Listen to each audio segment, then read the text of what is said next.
नमस्कार दोस्तों, आप सभी का फिर से स्वागत है रियल वॉइस सुखदीप में। दोस्तों, कहानी को पूरा सुने और आप इस चैनल पर नए हैं तो चैनल को सब्सक्राइब करें। शादी की रस्म ख़त्म होने के बाद मैंने खुद को अपनी ज़िंदगी के एक नए अध्याय की दहलीज पर खड़ी पाई। मेरे पति ने मेरी बहन को दहेज में मांगकर मुझे चुका दिया था। हालांकि मैं हैरान थी, लेकिन मेरी बहन ने मेरी खुशी के लिए निस्वार्थ भाव से सहमति जताई और तो और मेरे माता पिता ने भी सहमति जताई। उन्होंने न केवल हमारी शादी के लिए आशीर्वाद दिया, बल्कि हमारे साथ हमारे नए घर में रहने के लिए मेरी बहन को भी मेरे साथ भेज दिया। एक दिन आधी रात को जब मेरी नींद खुली तो मैं अपने पति को अपने पास नहीं पाई, इसलिए मैं उत्सुकतावश अपने कमरे से बाहर निकल आई। तभी मैं अपनी बहन के कमरे में से अजीब आवाज़ें आती सुनी। फिर मैं अपनी बहन के कमरे के पास गई और ध्यान से सुनने लगी। फिर मैं जो कुछ सुनी उससे मेरे पैरों तले जमीन खिसक गई, क्योंकि यह भारी सांसों और दबी हुई आवाज़ों की आवाज़ थी।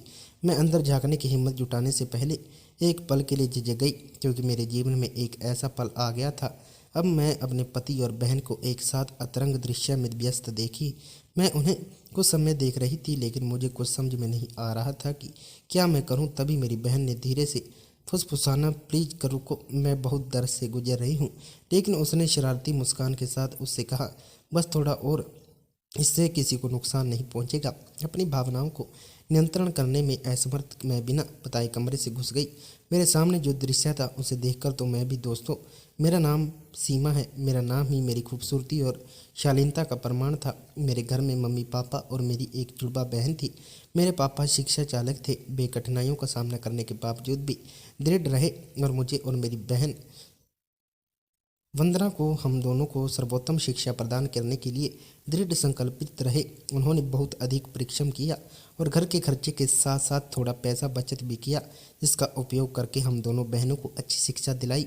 जैसे जैसे हम दोनों बड़ी बहनें, हम एक आकर्षक युवती के रूप में विकसित हुई। लेकिन मेरी बहन वंदना, वह मुझसे थोड़ा ज़्यादा ही सुंदर थी। वह जहाँ भी लोग उसकी प्रशंसा करते, लोग और स्वस्थ जीवन के प्रति उसके समर्पण के कारण लोग अक्सर मेरी बहन को ही किसी और की बेटी समझ लेते थे। मेरे जीवन में एक अत्यावश्यक मुद्दा तब बन लिया जब मैं कॉलेज में एक सुंदर और बुद्धिमान युवक कर्ण से मिली।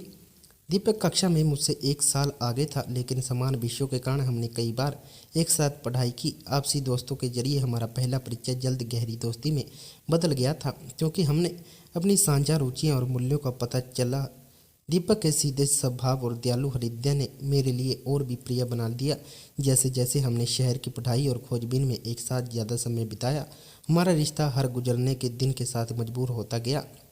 कर्ण ने मेरे जीवन में आने वाली चुनौतियों के बावजूद अटूट समर्थन और समझदार स्वभाव में सांत्वना मिली। एक सूरत शाम दिल्ली के क्षितिज के टिमटिमाती रोशनी के नीचे मेरे लिए अपनी भावनाओं को व्यक्त करने का साहस जुटाया। कांपते हाथों और तेज दिल के साथ उसने अपने दिल खोलकर बताया कि वह मेरी कितनी परवाह करता है। भावनाओं से अभिभूत मैंने ईमानदारी और प्यार से भरी उसकी आंखों में देखा। उस पल मुझे एहसास हुआ कि दीपक सिर्फ एक दोस्त नहीं था, बल्कि कोई ऐसा व्यक्ति था जो वास्तव में मुझे समझता था और मेरी कदर करता था। एक दिन मैंने बातों ही बातों में उसके परिवार के बारे में पूछ लिया। फिर उसने बताया कि वह अनाथ है, उसका इस दुनिया में कोई नहीं है। आगे बताने वाला कि वह 5 साल का था तब उसे एक आदमी ने गोद लिया था। तब से वह आदमी उसे पाल पोस कर बड़ा किया और फिर अच्छे स्कूल में दाखिला भी करवा दिया। उस दिन मैं उसी आदमी को अपना पिता मान लिया था। वह बहुत अच्छे दिल का था और तो और उसका भी इस दुनिया में कोई नहीं था, इसलिए वह एक अनाथ, क्योंकि मैं फिल्मों में एक अनाथ लड़की को अपनी ज़िंदगी गुजरते हुए देखी थी, इसलिए मैं उसका दर्द अच्छी तरह से समझ सकती थी। इसी तरह कुछ वक्त और गुजर गया और मुझे दीपक से प्यार हो गया। मुझे ऐसा महसूस होने लगा था कि मैं उसके बिना नहीं रह सकती, लेकिन मैं उसे कह नहीं पा रही थी। मुझे लग रहा था कि शायद दीपक बुरा ना मान जाए, लेकिन जब मैं अगले दिन कॉलेज गई तो वह मुझसे अपने प्यार का इजहार कर दिया। वह मुझसे कहने लगा कि मैं तुमसे बहुत प्यार करता हूँ, क्या तुम मुझसे शादी करोगी? फिर मैंने फ़ौरन से उसे हाँ कर दिया और अगले ही दिन मैं उसे अपनी फैमिली से मिलने को कह दिया। घर जाकर मैंने मम्मी से दीपक के बारे में बात की तो मम्मी ने कहा कि बेटी, तुम्हारी खुशी में ही मेरी खुशी है। बस एक बात का ध्यान रखना कि तुम जल्दबाजी में कोई गलत फैसला मत करना। मैंने मम्मी से बोला, नहीं मम्मी, चिंता मत करो, तुम एक बार दीपक से मिल लो, फिर तुम फैसला करना। अगले दिन लगभग सुबह के 9 बज रहे थे। तभी दीपक मेरे घर आ गया। वह मेरी मम्मी पापा से मिलकर हमारी शादी की बातें करने लगा। मेरे पापा को दीपक बहुत पसंद आ गया था। फिर पापा ने दीपक से बातचीत करके मेरा रिश्ता तय कर दिया। यह देखकर हम बहुत खुश थे। मुझे लग रहा था जैसे पापा ने मुझे ज़िंदगी की सारी खुशियाँ दे दी हैं। मेरे पापा कुछ सोचते हुए दहेज का जिक्र किया तो दीपक कहने लगा कि नहीं चाचा जी, मुझे आपकी बेटी चाहिए।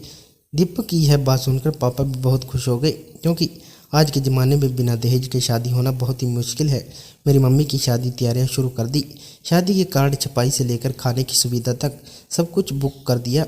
शादी का वक्त आ गया, लेकिन शादी से एक दिन पहले मेरी मम्मी दीपक से मम्मी को मिलने के लिए अपने घर बुला लिया। अचानक से इस मुलाकात से मैं और मम्मी दोनों परेशान हो गए। कल शादी है और आज अचानक से मिलने क्यों बुलाया है। फिर मैंने सोचा कि शायद होगी कोई बात जिसके लिए दीपक ने पापा को बल्कि मम्मी को बुलाया है। उसी वक्त मैं और मम्मी दीपक से मिलने के लिए उसके घर पहुंच गए। फिर दीपक ने जो कुछ मम्मी से कहा उसे सुनकर मेरे पैरों तले से ज़मीन निकल गई। मुझे समझ नहीं आ रहा था कि वह अचानक ऐसी बातें क्यों कह रहा है, क्योंकि यह कोई छोटी बात नहीं थी। उसने कहा कि मुझे दहेज भी चाहिए। जब मेरी मम्मी ने पूछा कि कितना चाहिए तो उसने कहा कि मुझे पैसे नहीं चाहिए। उस वक्त हम लोग समझ नहीं पा रहे थे कि आखिर वह कहना क्या चाहता है। तभी मैंने दीपक से कहा कि आखिर तुम कहना क्या चाहते हो। उसके बाद दीपक ने जो मांग किया उससे तो मेरी रूह कांप गई। यह एक लड़की के लिए बड़ी शर्म की बात होती है। मैं कभी सोच भी नहीं सकती थी कि दीपक इस तरह का ख्याल भी रख सकता है। मैंने मम्मी की तरफ देखी तो वह भी परेशान सी खड़ी हुई उसे ही देखे जा रही थी। फिर दीपक ने कहा कि मुझे दहेज में तुम्हारी बहन खुशी चाहिए। यह बात मेरे निकली हुई किसी बंदूक की गोली से कम नहीं थी, जो सीधे मेरे दिल को घायल कर रही थी। मैं तुरंत गुस्से से दीपक को बोली कि तुम यह कैसी बातें कर रहे हो। कोई भी बेटी दहेज में अपनी बहन या माँ को कैसे दे सकती है। आखिरकार मेरी बहन ने तुम्हारा क्या काम है। शादी के बाद मैं तुम्हारी पत्नी हो जाऊंगी, इसमें हम दोनों के बीच मेरी बहन की क्या ज़रूरत है। जब मैं दीपक से मिलने उसके घर पहुंची तो मुझे नहीं पता था कि मेरी दुनिया उल्ट वाली है। दीपक ने मुस्कुराते हुए मेरा स्वागत किया, लेकिन जैसे ही उसने यह बात कहा मेरे दिल पे बैठ गई। इधर मेरी मम्मी भी उलझन में पड़ गई थी और हम यह समझने की कोशिश करने लगे कि उसकी इस अजीबोगरीब मांग का क्या मतलब है। आखिरकार हिम्मत जुटा हुए मम्मी ने दीपक से सीधे पूछा, तुम्हारा क्या मतलब है। उसकी अगली मांग ने